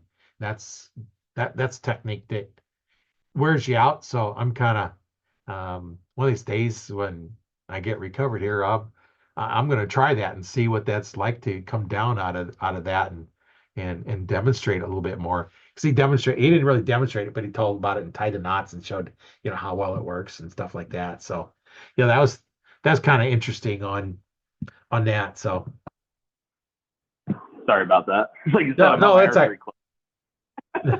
Anyway, and I yeah, can still I hear just you. went in. I just went in and explaining, you tie the multiple knots and you use the top one, release it, slide down your Persix knot, and then you Mhm. step on the next one. It loosens the first knot, so it's going to drop down, and you work your way Yep. down 6 inches at a time.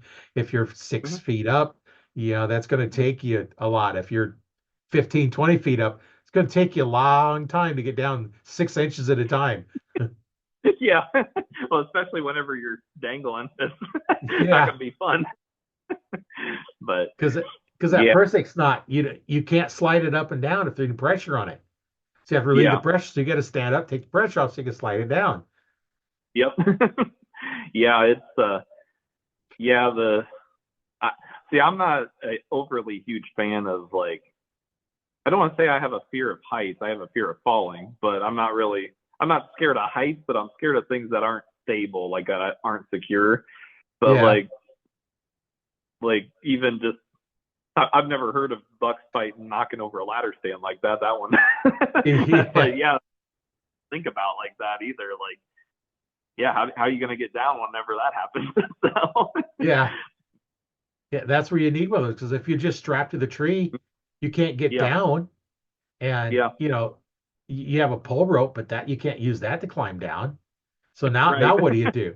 right, So that's something that, we need to, think about when you get up there. There's a lot of things we don't think about. And these guys yeah, have spent a lot of time, learning this, doing this for many years, and and hmm, and and they said they've seen a lot of hunting accidents decrease to where they're almost you almost never hear of somebody getting shot because of all the hmm, education that's going on. yeah, All the safety stuff that's been taught and trained, and you have all that stuff. And um, I know when I was taking my son out, my oldest son out, the first time, hunting, hmm, bird hunting, with a shotgun, I told him, you're always going to have a safety on, and I will hmm, randomly check. If I ever find hmm, a safety not on, you're going to unload and you're done hunting for the day. And hmm, then I'd ask him, it's like, okay, where's everybody in the hunting party? Point hmm, out where they're at. You may not be able to see them, but you need to know where they're at. If you could tell me where yeah, everybody was at, unload, done hunting for the day. hmm, Then the yeah, third question was, where would you expect somebody to all of a sudden pop out in front of you? So you'd have to say, well, there's a tree row right there. They could come up there. There's a hill coming over. hmm, Maybe they're coming over the top of the hill. So he'd have to point out all the places that somebody could just all of a sudden appear. And if he couldn't tell me all the places, he'd unload, done for the day. hmm, And you know what? yeah, He never failed. yeah. Well, and that's the thing. Like, you got to think about that stuff because stuff happens. So, and I mean, yeah, you don't hear about that stuff. Thankfully, you don't really hear about it much anymore. Right. But yeah, the hunter education and stuff, I think, done a good job at helping with that stuff. And and obviously, good parents that teach kids gun safety and stuff like that. Like my dad was great with that with me. I mean, I knew from a young age what gun safety and all that stuff. So And all that translates, that firearm safety, bow safety, hmm anytime you have a weapon in your hand, you need to hmm know, what to do it, how to properly handle it. Whether yep you got a knife in your hand, hmm it may not necessarily be a knife, but it might be your kitchen knife. How to yeah. properly hold it so you don't cut your fingers. You Well, know, bow hunting, same thing with broadheads and stuff too. You gotta oh, don't be swinging them around and poking people with them and stuff like yeah, that too. yeah. But Well, you got razor blades that you're flinging around, so be careful with them. And yeah, especially in the wintertime when it's cold.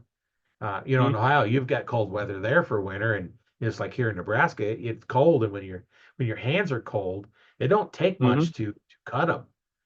They Yeah. they seem to cut a lot easier than if it's warm out. Now the broadhead is going to And, cut it no matter what you do if you touch the blade, so just don't touch it. well, But and then you're cold, you won't even feel it until you see blood everywhere, and then you're trying to figure out where it came from. yeah, yeah, yeah, that's something you always got to be careful of. And then, as you get older, there's other things you got to think about too. hmm If you got a little neuropathy in your feet, you don't feel the cold. Oh, yep, So that's something you got to be aware of.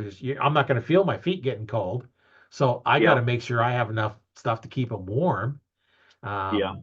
And then I had a triple bypass, so I'm on blood thinners. So if I cut myself, I can bleed a Oh, little yeah, bit more. Um, yeah. I still don't, I get cut and it's like, yeah, yeah, okay, I'm done. It's it's not a high Yep, enough dose that I cut and I'll bleed out, but yeah. but I Well, don't it's take still any scary. aspirin because that'll even thin it out even more. Yeah, I No mean, aspirin anymore. it's still not something you want to play around with that kind of stuff. So, No, no.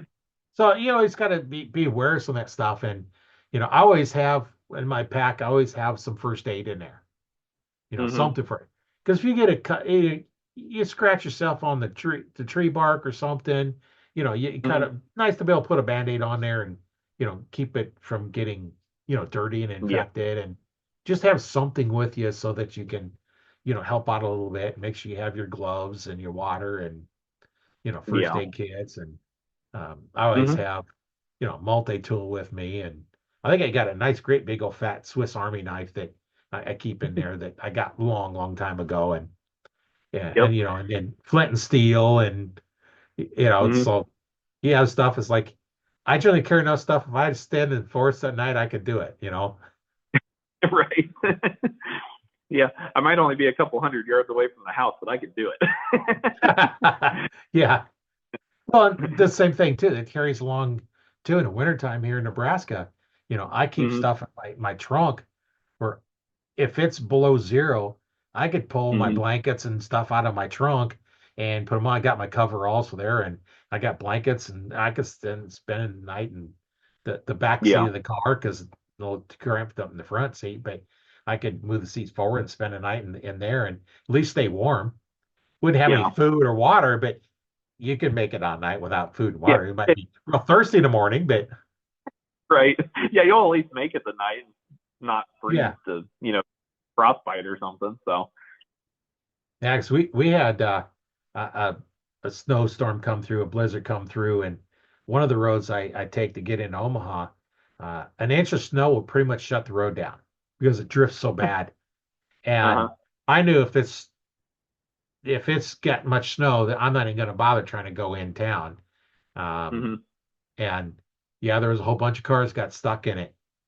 And hmm one guy got out of his car, was walking, got hit by a semi that was going down the road. Another lady and her little kid froze to death because they had nothing in their car and they were stuck in the hmm car. And it was one of those days when it was, you know, I think zero might have been a high. Yeah. And, you know, what do? You got to be prepared. And, Yeah. you hate to see it, but there's nothing you can hmm do if if you're at least not somewhat prepared. Yeah, I know. We went out to Yankton, South Dakota, to the NFAA headquarters for the first Rushmore Rumble shoot that they had, and it was cold. I think it Yeah. was. I I think I remember the truck, and this is before the wind chill. I think I remember the truck saying -30 a few times, and that was, not counting the wind chill, and it was windy. It was cold, and we Yeah. did the same thing before. We were packing everything, all of our warm clothes and stuff we had in the back seat of the truck just in case. And as soon as the truck would get down to like half a tank of gas, I'd stop and get gas too because Oh yeah. I don't want to run out of gas. So it was cold. Well, and that's something that you should do. If in the wintertime, you should never be below half tank gas. Just because if you need to spend all night, you need some way to keep warm. And if you at least run the car, at least you can stay warm. Yeah, especially when it gets that kind of cold because that'll get you quick if you're not prepared for it. Oh yeah. Yeah, that's that even at that, if you shut it off for a little bit, you got to Hmm. make sure it's not too long because your oil's going to get thick and next thing you know, it won't be able to start. And then you're Yeah, in trouble. So you pretty much got to yeah, let it run idle and keep the yeah. heat running. Yep. Yeah.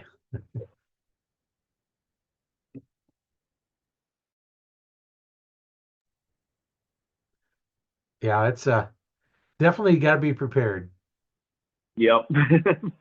Yeah, we typically don't get that cold around here anymore. I mean, we almost get one, maybe two light snows a year anymore, it seems like, and that's about all the winter we get. But it's supposed to get kind of cold this week, but not, nothing crazy yet.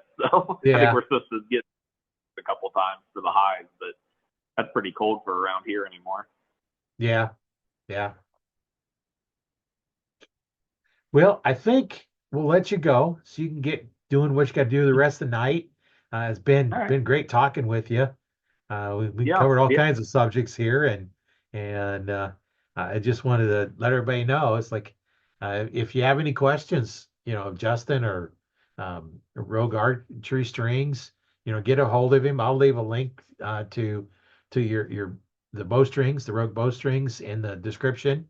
I'll also leave a link to PSE Archery out there as well. I'm interested.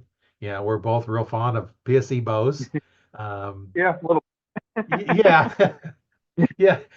If I'd have known you was gonna have a PSE shirt, I'd have got one of my PSE shirts and put it on too, and in my PSE hat. And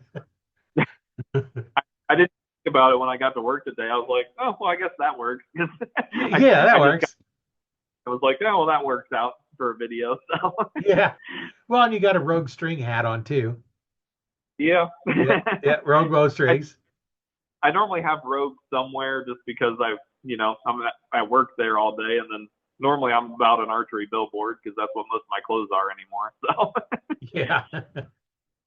And I normally wear hats all the time. I took it off here because it kind of shadows everything and it looks like I'm yeah, in the dark and it's nice to be able to see a little bit better. But yeah, I wear hats all the yeah, time and I even with the little ring, I got a little ring light up here and even that mhm, bothers my eyes. But I just wear hats all the time and yeah, when I'm out hunting, I always got a baseball cap on. It helps the hoods that don't block my eyes, come down over your eyes yep, and as I turn my head sideways, the hood blocks my left eye, so I don't see two sets of pins now.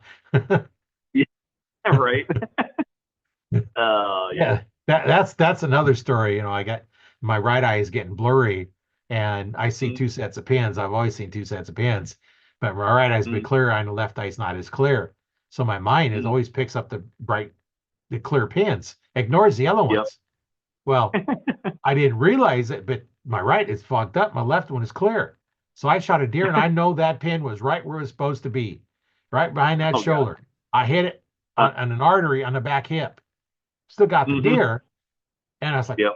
"What's going on?" It's like, so I went down to the range, and when I'm practicing, I normally close my left eye. Close my left eye. Mm, Sure enough, nailed it. Right where it's supposed to go. Open up both eyes. I got a 5 spot. I'm shooting the upper right hand spot. I missed the target to the left. At 20 yards. I'm off by feet. And it's like, Uh-huh. that's why I was behind the front shoulder hit because I'm off by that much distance. And so Yep. now then, I'm blinking, forced me to pick up the right pins. And then I discovered, when I'm uh, got my hood on with the hat, I turned my head, the hood doesn't move. It blocks my left eye. Problem solved. Uh-huh. Except now it's so blurry that I can't see the pins very well. So I got to Well, get that figured out before I can do much shooting. But right now yep. I can't even draw my bow back yet. Just lifting it up's hard enough right now. Yeah. Yeah, it takes a little bit to get over that surgery, but Yeah, you'll I'm sure you'll get there. So yeah, we'll get there. It's been a long road, but I'll get there, and hopefully well by next year it should be good. I have Mhm. to start getting my bow out and see if I can like, crank my one bow down to 60 pounds and see if I can get it back. And I may have Yep. to work my 25-pound one recurve left-handed for a while to build those muscles, and then hold the left-handed bow right-handed and get those muscles worked. Yeah. It doesn't take long for it to go away either. I mean, our last tournament No. was in August, and just this last week I picked up my indoor bow to shoot it a little bit, and I think I haven't shot a bow in a year. But Yeah. Yeah, muscles back again. They go way quick. they do. And nice thing is though that they come back fairly quick. Yeah. Unless you have an Yeah. injury, then just if you're off Yeah. a ways, it don't take much to get them back. But yeah, you might Right. struggle a few times, but I'm not even going to try to pull mine back yet. Yeah. Probably not a good idea just No, yet, but no, no. It's just not quite healed up enough yet. So, yeah. but it's been You'll long get there. enough. But So you'll be back to shooting before you know it. So yeah, yeah, yeah. I got to do that. So I got my strings made for my target bow. So or my non-hunting bow. It's still camo yep. bow, Yep. but one I shoot field tips out of. My 3D Yeah. bow, I guess you call it. Perfect. I haven't set up the pins or nothing on it since I made new string and I got a whole bunch of Hmm. stuff I'm gonna work on it and because it was never really set up right. Hmm. You shoot and it kind of kicks back and I had just a little bitty short stabilizer on it just to hold the sling on because I never Hmm. really shot it too much and you know way it goes. Yeah. I'll get it fixed up. Oh yeah. So well, it's been But great talking with you. I'll let you go yeah. and we'll talk again later. And for those listening, you can go out to Spotify. You can catch the podcast out there or wherever podcasts are sent out. It sends when I upload to Spotify, it automatically sends them out, as well as it goes out to Audible. You go out to Audible and you can look for Arch Talk 101 and listen to it. That's kind of a nice way to list it because it'll just keep as you get new one come out, it'll just automatically pick them up for you. That's Yep. good. That don't cost you anything to use that. You can go out to my YouTube channel, learn to fix it yourself. The podcasts are out there as well as a whole lot of other stuff. Um, I'm getting close to 1,000 videos out there now, so there's all kinds of stuff out there for you from, archery stuff. Some I'll do, strings. I've done, how I make strings and archery form techniques and, all kinds of different stuff on archery as well as gardening tips and, um, some canning stuff, restraying, welding projects. I've done some welding, done body work, and work on cars. And pretty much whatever I'm doing around the house, I just record it. I've been doing this for 60 plus years working on stuff because I'm almost 70 now. So I've been doing stuff for a long time. It's like, hey, that's why I called it learn to fix it yourself because sometimes I'm learning how to fix it while I'm doing the video. Right. I don't know how to do it. I don't know how to. Let's figure it out. Right. So, hey, why not? Just record it. It's kind of fun to do them, and if it helps Yeah. somebody out, great. If you have a question, get a hold of me. I'd be Mhm. glad to help you. And Justin, you'd be glad to help anybody too. Just call you at the Oh store. yeah. Rogue Archery strings. Um, what's it? Rogue Bowstrings. I guess I probably had to call it right. Yeah. Roguebowstrings.com. And Yeah. I get a lot of messages on Messenger too. So I mean, feel free to reach out. And I think most people in the archery industry are like that. I mean, you can always reach out and we'll try to help in any way we can. It's a pretty good community. So Yeah. If you got a question, want to take a look at a video, hey, upload it to Arch Talk 101 Facebook group.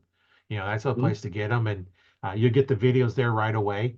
I used to go live in the group, but the way Facebook changed stuff, now it's kind of a pain to, and I figured out how to do it yet. I've tried a couple times, it didn't work. Mhm. Once in a while, I'll go live on my profile, not too often, because I want, mostly just leave it for the group. So I'll upload this right away there, but you may not get the video for the podcast come out for a little while. I Yeah. generally don't. I put them out, at most twice a week, depending on what's going Hmm. on. I may not get them out twice a week, but Mondays and Fridays when I have plan to put them out. Uh, Oh. so this one will come out in a few days. I got one come out today, and this one will come out this Friday. Um, Okay. this is the 25th we're recording it, so it'll come out this Yeah. Friday. So it'll be Yep. available and Cool. be all information that we can, get it out there what we can. And if you have any questions, like we've said multiple times, if you have any questions, get a hold of us. I say the Yep. only dumb question is one you haven't asked. Right. And you don't know what you don't know. Right, right. So, And sometimes you don't know it. Just right. get out there and do it. Yep. Absolutely. It's the best way to learn. Yeah. Well, my name is Roy Canterbury, and I've been your host at Arch Talk 101. And Justin has been a great guest on here, and we've talked about all kinds of stuff. And we're willing to help. And we'll catch you on the next one.